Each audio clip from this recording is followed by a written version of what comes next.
महाकुंभ 2025 के दौरान तमाम ऐसे संत हैं जिनकी बातें सुनकर आप मोहित हो जाएंगे, प्रफुल्लित हो जाएंगे, क्योंकि यह समागम, यह संयोग जो 144 साल के बाद बना है, ये अद्वितीय है। इसकी पूरे विश्व में कहीं तुलना नहीं की जा सकती है, अतुलनीय भी है।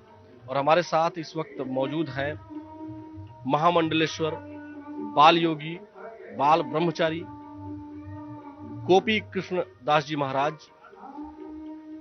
जो अपने आप में संस्थान है। क्योंकि जहां तक महाराज जी को मैं जानता हूं, लंबे समय से, चाहे वो राजनीति की बात तो हम नहीं करेंगे, लेकिन श्री राम मंदिर आंदोलन हो या फिर भारत भर में जहां कहीं भी सनातन धर्म की बात होती है तो महाराज जी आपका नाम आता है।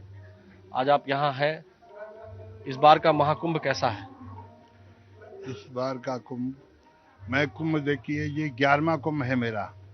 सन 71 का, 77 का। 77 में तो इतनी बड़ी बारिश हुई, 2 दिन तक लोग भूखे रह गए।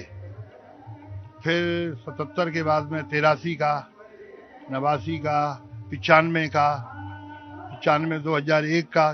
क्यों? ये 6 वर्ष के बाद जो कुंभ आता है, अर्ध कुंभी और पूर्ण कुंभ सम होते हैं, बराबर होते हैं। यहाँ जो व्यवस्थाएं होती हैं वो सब होती है, और प्राय सभी देवी देवता लोग इन कुंभों में उपस्थित रहते हैं। तो इस महाकुंभ के विषय में जो 144 साल बाद जो आया है, अद्वितीय है, जिसमें कि हमारे योगी और मोदी जी का बहुत बड़ा सहयोग है। सनातन धर्म के लिए भी है और इस कुंभ के लिए भी विशेष ही। ये अगर आज की तारीख में, आज की स्थिति में हिंदू जागृत नहीं हुआ तो मैं समझता हूँ फिर हिंदू को जागृत होने का ऐसा मौका कभी नहीं मिलेगा। अच्छा महाराज जी, हम आपसे जानना चाहेंगे, अभी पिछले दिनों मैंने अभय सिंह नाम के एक व्यक्ति हैं, जिनको IITN बाबा लोग कह रहे हैं, मसानी गोरख भी कह रहे हैं, तमाम अलग अलग नामों से उनको लोग बुलाते हैं। मैं उनका इंटरव्यू किया।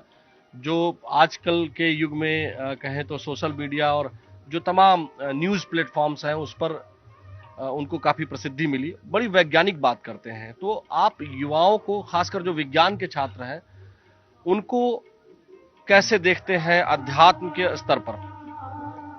देखिए, विज्ञान तो बाद में आया है। सनातन धर्म हमारा बड़ा प्राचीन है, जो करोड़ों नहीं अरबों वर्ष के इतिहास से जुड़ा हुआ है, बहुत ही प्राचीन।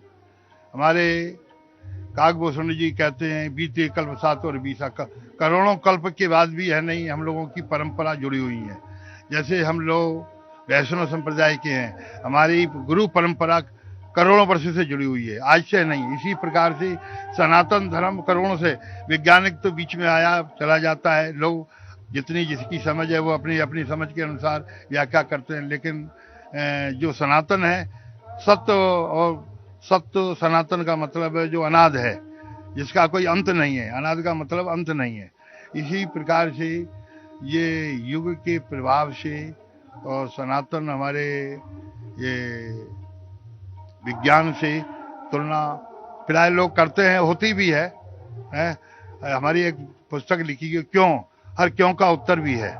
इसी प्रकार से भाई हम तिलक क्यों लगाते हैं, जनेऊ क्यों पहनते हैं, माला क्यों जप कर, सबका संविधान है, वो वैज्ञानिक के आधार पर भी लोग जोड़ते हैं। और है भी, हम लोग थोड़ा पुरानी पद्धतियों को भूलते चले जा रहे हैं, वैज्ञानिक आधार पर चले जा रहे हैं, इसलिए थोड़े से दुखी भी हैं।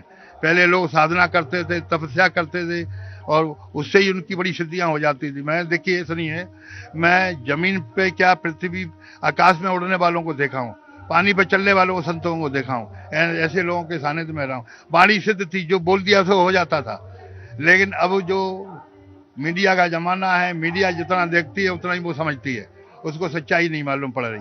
और सत्य बोलने वाला आज के युग में, सत्य ना बोलने की हिम्मत लोगों की, ना सुनने की। सत्य बोलने वाला आज के युग का पागल है, और सुनने वाला भी पागल है। इस बात को सर्व सत्य मानिए मेरी बात। ये आप IITN बाबा से जोड़ के बोल रहे हैं? नहीं नहीं नहीं नहीं, उनको भी लोग पागल ही समझ रहे हैं बहुत लोग। नहीं नहीं, ऐसा कुछ नहीं है। देखिए, सत्य बोलने की कैपेसिटी नहीं है। सत्य बोलने वाला सड़क पे बैठने वाला होगा, किसी महल में और बैठने वाला नहीं होगा, कि 50 लाख की गाड़ी में चलने वाला नहीं होगा, वो फुटपाथ पे रहने वाला होगा। आप समझे? वो तो फुटपाथ पर ही है, किसी गाड़ी से नहीं चल रहे हैं। नहीं उनके चल, पास कोई गाड़ी, उन्होंने नौकरी भी छोड़ दी है, कनाडा में नौकरी करते थे, 5 साल से वो ऐसे हमारे बहुत लोग हैं। वृंदावन में हमारे बड़े बड़े डीआईजी, आईजी और जज लोग सड़क पे डोलते हैं। हम वृंदावन में, मैं वृंदावन रहता हूँ। महाराज जी, मैं आपको बताऊं, जिस दिन मैंने उनका पहली बार इंटरव्यू 11 जनवरी को किया था, वो वहीं बैठे हुए थे, एक पाइप थी उसी पे बैठे हुए थे। आमतौर पर उन्हें लोग पागल ही समझ रहे थे, उनके तरफ देख के हंस रहे थे। नहीं, ये तो स्वाभाविक ही है, लेकिन सच्चाई क्या है? बिना साधना, बिना तपस्या के सच्चाई आती नहीं है। जब तक हम साधना नहीं करेंगे, एक खेत में एक बीज डालते हैं तो ये नहीं है कि दूसरे दिन ही हमको उसकी फसल, ऐसा नहीं है। महाराज जी, जब हम आपसे यहाँ आए, जो काल गणना आप बता रहे थे, वेदों में काल गणना के बारे में भी IITN बाबा ने बात कही, और उन्होंने ये भी बताया कि हमारे वेद में जो ब्रह्मा जी ने जो शब्द के बीच में जो आवृत्ति बनती है, चाहे वो गायत्री मंत्र की आवृत्ति हो या उसको कई 100 प्रकार से गायत्री मंत्र को गाया जा सकता है और उसके अलग अलग लाभ हैं। उन्होंने ये भी बताया। तो आप क्या कहेंगे कि मतलब जो हमारी काल गणना है वो कैसी है? सर्व सत्य है। हम लोग करोड़ों वर्ष के इतिहास को बता देते हैं। सूर्य ग्रहण, चंद्र ग्रहण, कल क्या होने वाला है, वो काल गणना से सब जाहिर हो जाता है। ये ब्रह्मा जी का एक दिन क्या होता है? एक जो कहते हैं ना कि उनके लिए एक दिन का मतलब क्या है ब्रह्मा जी के लिए? देखिए, ब्रह्मा जी, एक ब्रह्मा 100 साल जीता है। ब्रह्मा का एक दिन 72 चौकड़ी होता है। एक चौकड़ी का होता है 43,28,000 वर्ष का एक चौकड़ी होता है। जैसे 72 चौकड़ी बीतते तो ब्रह्मा जी का एक दिन होता है। मतलब चतुर्युगी, 4 युग 72 बार बीतता है। कलयुग 43 लाख का, तब जाके ब्रह्मा जी का एक दिन होता है। एक दिन होता है। जब ब्रह्मा जी का एक दिन होता है तो ब्रह्मा जी सो जाते हैं, प्रलय हो जाता है। महाप्रलय नहीं, देवी देवता चंद्र सूर्य सब रहते हैं, लेकिन पृथ्वी जल में हो जाती है। अच्छा, इसीलिए कहा जाता है कि प्रयागराज में ये जो कल्प वृक्ष है तब भी जीवित रहता है, इसके नीचे जो है संत जीवित रहते हैं। संत नहीं, हमारे जो महापुरुष हैं वो जीवित रहते हैं। और यहाँ पर एक, जब महाप्रलय हो जाता है ना, तो एक नौका रहती है, उस पे हमारे महापुरुष बैठे रहते हैं, और उस पे जितना भी बीज है, बीज नष्ट नहीं होता है। बीज उस नौका में रहता है। महाप्रलय कब होता है जानते हैं? नहीं मालूम। 100 वर्ष के बाद होता है। 100 वर्ष ब्रह्मा जी का जब अंत हो जाता है तब महाप्रलय होता है। अब आइडिया लगा लीजिए, कल्पना नहीं कर सकते हैं। अब ये देखिए, सोचिए, पहले सुनिए, 43,72,हजार वर्ष को 72 बार जब करेंगे तब एक दिन होगा, और उसको भी जब 100 टाइम्स 100 बार गुणा करेंगे तब ब्रह्मा जी का 100 वर्ष हो जाएगा। नहीं, 365 एक वर्ष होता है। हाँ। इस आधार पर 100 वर्ष होना चाहिए। अच्छा, आप समझे? मतलब करोड़ों वर्ष के बाद। जी, अरबों वर्ष, अरबों वर्ष के बाद तब जाके पूरी पृथ्वी का विनाश होगा। आप ये देखिए, ये जो लोग बार बार जो हॉलीवुड वाले पिक्चर बनाते हैं कि महाप्रलय हो गया, खत्म हो जाएगा, नहीं, ये कल्पना सबकी है। देखिए, असलियत क्या है पता है आपको? विश्व में किसी ने किसी भगवान को नहीं देखा, ना राम को, ना कृष्ण को, दुर्गा जी को ये सब कल्पित है। हम शास्त्रों के आधार पर उनका चिंतन करते हैं। असलियत ये है, किसी ने देखा हो कि राम को देखा हो, कृष्ण को। हम कहते हैं 500 वर्ष का इतिहास हमको नहीं मिल पा रहा है। वो स्वामी तुलसीदास जी का असली चित्र नहीं मिला हम लोगों को, स्वामी रामानंदाचार्य जी का चित्र नहीं मिला, असली चित्र। तो मैं यहाँ थोड़ा सा कहूंगा, मेरे पास है गोस्वामी तुलसीदास जी का असली चित्र, काशी से मेरे पास है। इस बात को, ये जो तुलसी, ये जो संकट मोचन मंदिर है, उनके जो महंत है उनके यहाँ संरक्षित है। नहीं, देखिए, गोस्वामी तुलसीदास जी की जन्म स्थली लोगों को नहीं मालूम है। 3 जगह है, लोग बताते हैं। बांदा के पास में है, एक यानी गोंडा के पास में है, मालूम है आपको, और एक ये क्या नाम है, कासगंज सोरों में बताते। आपको तो मालूम ही है, फिर आप जानते ही हैं, फिर मेरे से क्या पूछ रहे हैं? लेकिन गोस्वामी तुलसीदास जी जब यहाँ रचना काशी में कर रहे थे तो उस समय का एक चित्र है जो बाद में जो महंत जी वीरभद्र मिश्र जी और विशंबरनाथ मिश्र जी ने उसको संरक्षित किया। उस समय चित्र होता ही नहीं था, हाथ से बनाया हुआ चित्र। हाथ का चित्र मैं मानता हूँ, वो हाथ का चित्र है, लेकिन वो ब्लैक एंड व्हाइट में ही है, उसका कलर नहीं हो पाया है। जी मानता हूँ। उन्होंने हमें दिया था, मांगा था मैंने, तो दिया था उन्होंने, मेरे पास रखा हुआ। अच्छा। मेरा कहने का अभिप्राय जितना सही है, जब हमारा 500 1000 वर्ष का कोई इतिहास हमको नहीं मिलता है, जो हमारे भगवान राम को और कृष्ण को गए, राम जी को गए 10 लाख वर्ष से भी ऊपर हो गया है, 5,000 वर्ष कृष्ण भगवान को गए हो गया, तो इतिहास कहाँ है?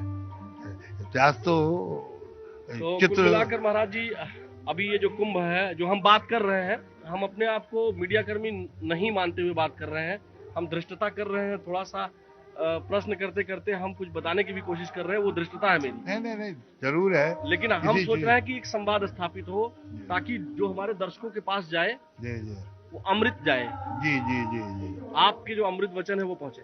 जी जी, देखिए भगवान की कृपा से कि पूरा विश्व में सिया राम में सब जग जानी, करो प्रणाम जोर जो पानी। भगवान सर्वत्र व्यापक है और निर्गुण उपास, कर बिन कर्म करे बिन नाना, आनंद रहित सकल रस भोगी, बिन वाणी वक्ता बड़ जोगी। हाथ नहीं है तो भी कर्म करता है, नेत्र नहीं है फिर भी देखता है, कान नहीं है फिर भी सुनता है, तो निर्गुण उपासक है, वो सर्व जगह व्यापक है। इसी प्रकार से ईश्वर अंश जीव अविनाशी, हर जीव के अंदर प्रभु का अंश है, उसी से उसकी उत्पत्ति होती है। और हमको अपने धर्म को और अपने संयम को बना के कि अपने कर्तव्य का पालन हर जीव को करे, किसी भी धर्म में रहे, किसी भी श्रेणी में रहे, परिवार में रहे, गृहस्थी में रहे, सरकार की नौकरी में, अपने कर्तव्य का लोग पालन, अपने कर्तव्य को भूल जाते हैं, वहीं विपत्ति लोगों को खड़ी हो जाती है। कर्तव्य को नहीं भूलना चाहिए। हम यहाँ आए हैं, हमारा कर्तव्य क्या है, हमको क्या करना चाहिए। ये लोग है नहीं, बहुत लोग तपड़ी करने के लिए आते हैं, एक भेड़िया चाल है हिंदुस्तान की, एक भेड़ जिधर जाती है वो सब भेड़, लेकिन उसका मतलब नहीं समझती है। क्या कारण है? इस कारण को समझना बहुत जरूरी है। तो महाराज जी ने जैसा कहा कि हमें अपने कर्तव्य पर भी विशेष ध्यान देना चाहिए, क्योंकि संविधान में लोग अपने अधिकार तो जान जाते हैं, लेकिन जो संविधान में वर्णित कर्तव्य है और जो महाकुंभ में यहाँ स्नान करने के लिए श्रद्धालु जो आते हैं, उनके लिए जो कर्तव्य निर्धारित है, उनको करना अत्यंत आवश्यक है। और यही सनातन धर्म है, और यही समभाव की जो भावना है हमारा सनातन हिंदू धर्म बताता है। और महाकुंभ के संवाद में यही आपको प्राप्त भी हो रहा है। जितना ज्ञान पा सके आप जरूर लीजिए। वीडियो जर्नलिस्ट रवि गुप्ता के साथ, न्यूज़ 18 प्रयागराज।